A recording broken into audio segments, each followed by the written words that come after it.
citywide in Chicago's Filet of Solo Festival at local venues and the Chicago Botanic Garden.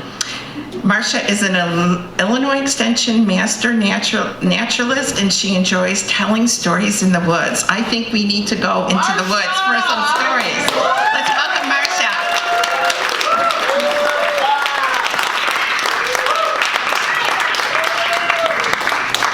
I got here 3 hours early today. Why? Well, to find a shady place to stand with a good vantage point so I could spot Fabi among the 44,000 runners in today's marathon. And so she sees me here cheering for her.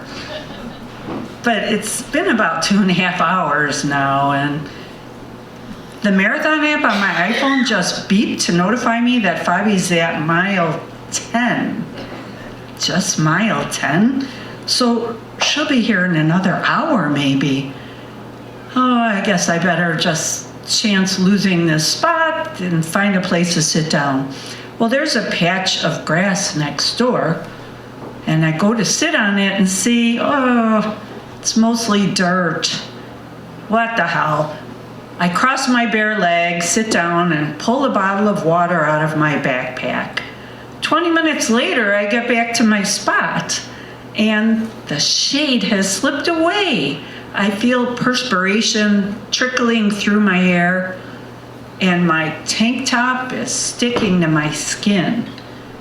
I can't imagine how Fabi is feeling out there today, but I know how I'm feeling after drinking all that water.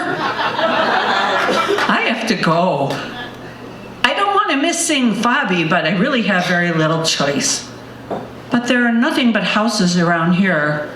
Well, I'm near the United Center. If I head over that way, nothing's going on, but surely there'll be a security guard who'll let me inside. They're locked up tight, darn. Oh, up ahead I see some traffic. Surely when I get to that corner, there'll be a diner, at least a gas station. Crap, nothing. Now what am I going to do? Oh, there's a church. It's Sunday. Churches have bathrooms. And I head that way, feeling kind of queasy because I'm wearing dirty gym clothes, hoping to search the hallways unseen. I crack the door open and slip quietly inside. Welcome! There are 3 people of color sitting at a card table near the door, dressed to the nines. The woman in her hat and heels stands up and starts to approach me when my mind starts yelling, Marcia, you can't come barging into what is probably a black church just to use their bathroom. That's rude. And besides, isn't that white privilege? So when the lady says to me, hello, how may I help you? Why? I say, I'm here today to say a prayer for my friend who's running in the marathon right now. And now I'm lying in church. So she asked my name, Marcia, and my friend's name, Fabi, and then she directs me up the ramp to the worship room. I try to walk very piously that way, and slowly.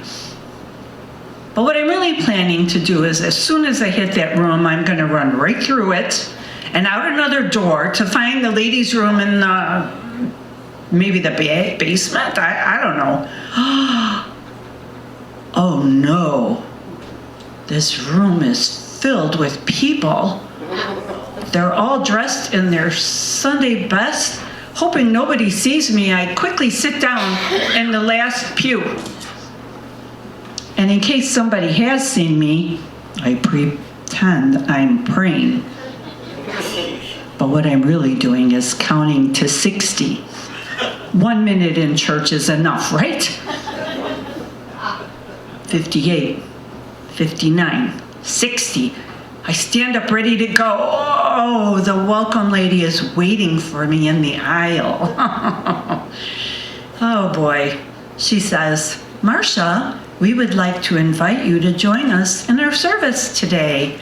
We want to pray with you for your friend, Fabi.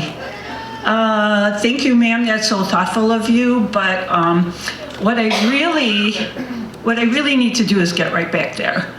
She said, well, you see, it's our tradition to ask for special intentions right after the pastor's opening prayer. Look, he is already here. You'll be on your way in 10 minutes. And I say, oh, ma'am, even 10 minutes is too long. I could miss seeing my friend. This is not a lie. She says, I understand. And I start to step around her, but then she says, I'll make sure the pastor says the prayer first thing, and starts going down toward him as I watch and feel the tangle web tighten around me. She gets down to him, whispers in his ear. He looks up at me and nods. And then he says, he goes over to the microphone in the middle of the room, in the middle of the whole congregation. And does he pray for Fabi? No. He says, ladies and gentlemen, we have a very special visitor with us today. Marcia, come on down here. Down there? Looking like this? I can't. Sure you can. Now people in the congregation are twisting around, looking for me. So I let my grimy, naked legs carry me down to him. And I stand next to him at that microphone. And he says, well, does he pray for Fabi? No. He says, Marcia, tell us what brings you here today. And he pulls me in front of that microphone. Now they're all watching me. So what do? I lie again. I'm here today to say a prayer for my friend. She's running in the marathon right now. And finally, he prays for her. He prays such a nice prayer for her success in the race, for her health, and he even prays for me. And then they all say amen, and some of the people clap. And I think, what a fool I have been to be afraid of how these people might treat me. No, they're kind and they're accepting, and I want to stay here a while. But then I remember why I'm here. Fabi. So I get right back to the curb just 2 minutes before Fabi shows up. Can you believe it? 2 minutes? Oh my God. And I'm so excited, not only because I get to cheer for her, go Fabi, but also because I can't wait to tell her a whole church prayed for her today. Excuse me, what's that? She wants to know whether I found a toilet. Well, I guess my need to go eclipsed my need to go.